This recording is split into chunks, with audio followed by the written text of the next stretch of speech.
स्वीकृत नगरसेवक पदासाठी ठाकरेंच्या शिवसेनेकडे 150च्या जवळपास इच्छुकांची यादी। त्यामुळे मनसेच्या स्वीकृत नगरसेवक पदाच्या मागणीकडे ठाकरेंच्या शिवसेनेचं दुर्लक्ष। ठाकरेंची शिवसेना आपल्या कोट्यातील 3ही स्वीकृत नगरसेवक देण्याच्या तयारीत।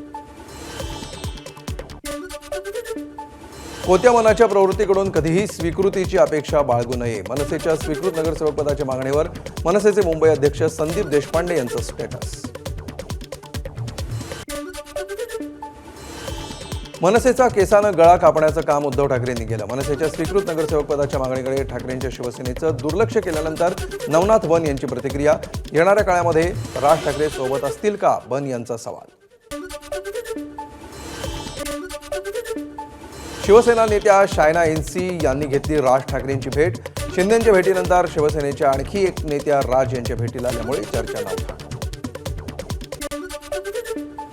प्रत्येक भेटीत राजकारण शोधू नका, एकनाथ शिंदेंसोबतच्या भेटीवर मनसे अध्यक्ष राज ठाकरे यांची प्रतिक्रिया। तर अनधिकृत पार्किंगबाबत शिंदेंशी बोललो, राज ठाकरे यांची माहिती।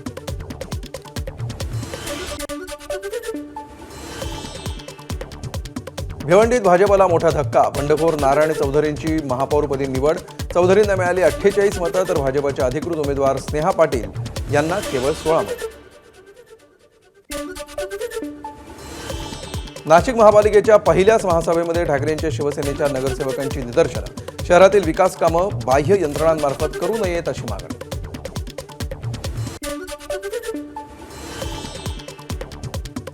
राज्यसभेबाबत मविया एकत्र बसून निर्णय घेणार, खासदार संजय राऊतांची प्रतिक्रिया। तर काँग्रेसचा निर्णय दिल्लीतून होतो आणि शिवसेना राष्ट्रवादीचा निर्णय मुंबईतून होतो अशीही राऊतांची प्रतिक्रिया।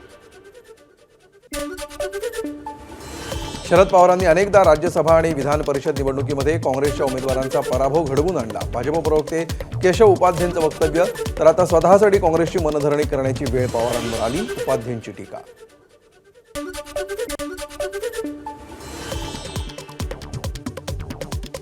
काँग्रेस प्रदेशाध्यक्षांनी सपाचे आमदार रईस शेख यांना हाताशी धरून काँग्रेस पक्ष भाजपला विकला। भिवंडी काँग्रेस शहराध्यक्ष आणि माजी आमदार रशीद ताहीर यांचा गंभीर आरोप। याबाबत ताहीर यांनी राहुल गांधींना लिहिलं पत्र। धाराशिवमध्ये शिवसेनेचा सत्ता स्थापनेचा प्रस्ताव राष्ट्रवादीनं फेटाळला। आमिषाला थारा नाही, राष्ट्रवादी महायुतीसोबतच। राष्ट्रवादीचे जिल्हाध्यक्ष महेंद्र दुर्गुडे यांची भूमिका। भाजप आणि राष्ट्रवादी सत्ता स्थापनेसाठी नवी समीकरणं जुळवत असताना शिवसेनेकडून राष्ट्रवादीला ऑफर। एप्रिल महिन्यापासून महाराष्ट्रातील मतदार यादीच्या विशेष पडताळणी प्रक्रियेला सुरुवात होणार। त्यासाठी तयारी करण्याचे केंद्रीय निवडणूक आयोगाचे राज्य निवडणूक आयोगाला निर्देश।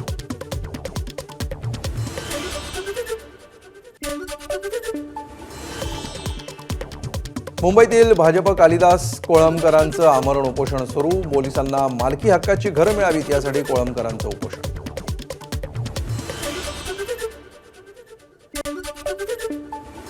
काही विद्यार्थी संघटनांनी माझ्या व्याख्यानाला विरोध केलाय, मात्र पुणे विद्यापीठाकडून याबाबत कोणतीही माहिती नाही। खासदार अमोल कोल्हेंची प्रतिक्रिया। तर शिवरायांची माहिती देणं माझं कर्तव्य, त्यामुळे व्याख्यानाला जाणार, कोल्हेंची प्रतिक्रिया। 16 वर्षीय अल्पवयीन मुलीला 31व्या आठवड्यामध्ये गर्भपात करायला मुंबई उच्च न्यायालयाची परवानगी। अल्पवयीन मुलीला इच्छेविरुद्ध गर्भधारणेस भाग पाडता येणार नाही, न्यायालयाचं निरीक्षण।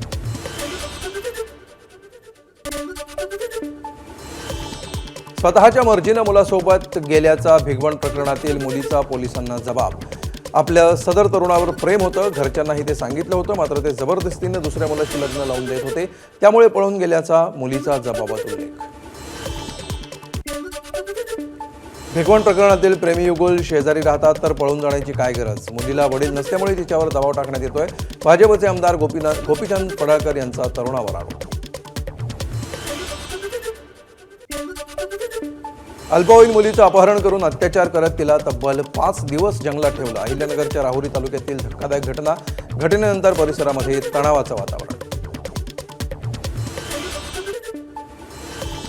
भंडाऱ्याच्या वरठीमध्ये माणुसकीला काळीमा फासणारी घटना। गतिमंद मुलीवर 22 वर्षीय नराधमाकडून लैंगिक अत्याचार। पोलिसांनी आरोपीला ठोकल्या बेड्या। भंडाऱ्यातील बाळ विक्रीचं प्रकरण। मुख्य आरोपी असलेल्या गोंदियातील डॉक्टर नितेश वाजपेयीला अटक। बाळाची 3 लाखांमध्ये विक्री केल्याचा डॉक्टरवर आरोप।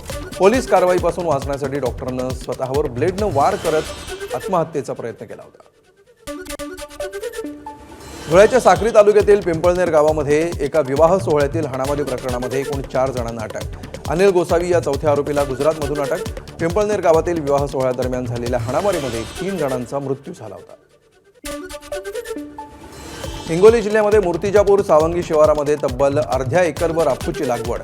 41 लाख रुपये किमतीचा 13 क्विंटल अफू जप्त.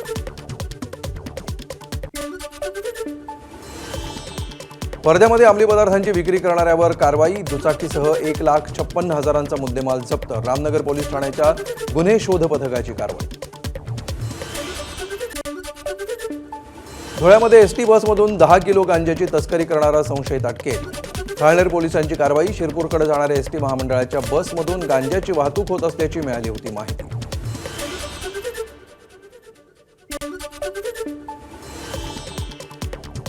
उत्तर प्रदेशमधून शस्त्र तस्करी करणाऱ्या टोळीचा डाव नागपूर पोलिसांनी उधळला. गुप्त माहितीच्या आधारे पोलिसांकडून 4 जणांना अटक.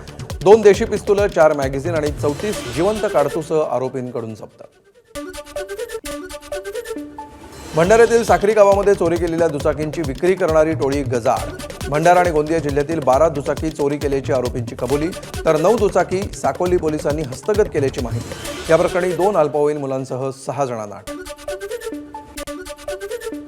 बुलडाणा आगाराच्या लातूरहून निघालेल्या बस चालकाचं मद्यपान. देऊळगाव राजाजवळच्या एका हॉटेलमध्ये बस थांबली असता मद्यपान. त्यानंतर चालक फरार. 4 तासांहून अधिक काळ प्रवाशांचा खोळंबा. एबीपी माझा, उघडा डोळे बघा नीट.